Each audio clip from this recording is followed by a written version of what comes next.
Bharat biotech की vaccine Covaxin को जब से आपात इस्तेमाल की मंजूरी मिली है तब से इस पर बवाल जारी है।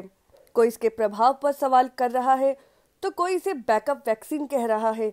भारत बायोटेक की वैक्सीन पर जारी घमासान के बीच कंपनी के चेयरमैन कृष्णा इल्ला ने पलटवार किया है और कहा है कि हम एक ग्लोबल कंपनी है और हमारे ऊपर ऐसे आरोप नहीं लगाने चाहिए कि हम क्लिनिकल अनुसंधान नहीं जानते। सीरम इंस्टीट्यूट आधार पूनावाला द्वारा अप्रत्यक्ष तौर पर कोवैक्सीन को पानी बताए जाने पर भी उनका दर्द छलका और कहा है कि हमारी वैक्सीन पर ऐसे सवाल नहीं उठाने चाहिए। भारत बायोटेक के चेयरमैन कृष्णा इल्ला ने ऑनलाइन संवाददाता सम्मेलन में कहा कि उनकी कंपनी का सुरक्षित और प्रभावी टीके के उत्पादन करने का एक रिकॉर्ड है और वह सभी आंकड़ों को लेकर पारदर्शी हैं। उन्होंने कहा, हम न केवल भारत में क्लिनिकल परीक्षण कर रहे हैं, हमने ब्रिटेन सहित 12 से अधिक देशों में क्लिनिकल परीक्षण किए हैं।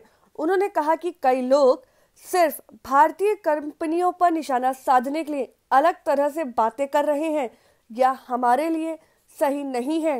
उन्होंने कहा कि कोवैक्सीन ने कई वायरल प्रोटीन के खिलाफ एक मजबूत प्रतिरक्षा प्रतिक्रिया के साथ एक उत्कृष्ट सुरक्षा डाटा उत्पन्न किया है।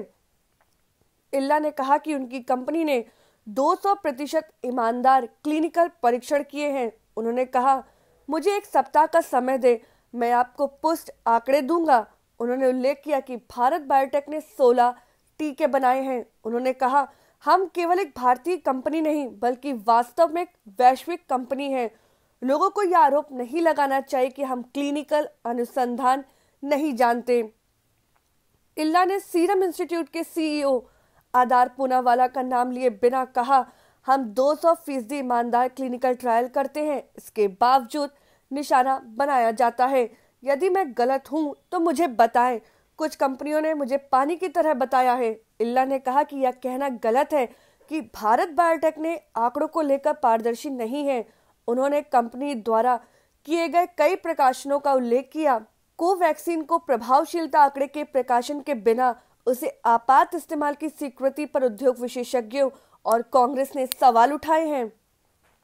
गौरतलब है कि सीरम इंस्टीट्यूट के सीईओ पूनावाला ने फाइजर, मॉडर्ना और ऑक्सफोर्ड एस्ट्राजेनेका के अलावा अन्य टीकों को पानी की तरह बताया था। इल्ला ने यह भी कहा कि भारत बायोटेक का टीका फाइजर के टीके से किसी भी तरह से कमतर नहीं है।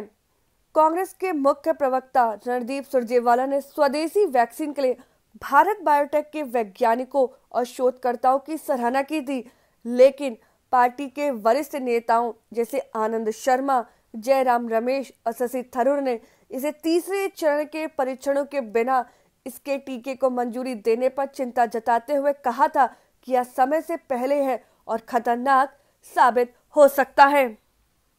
वीडियो पसंद आया हो तो इसे लाइक करें, सब्सक्राइब करें और साथ ही बेल आइकन दबाना ना भूलें।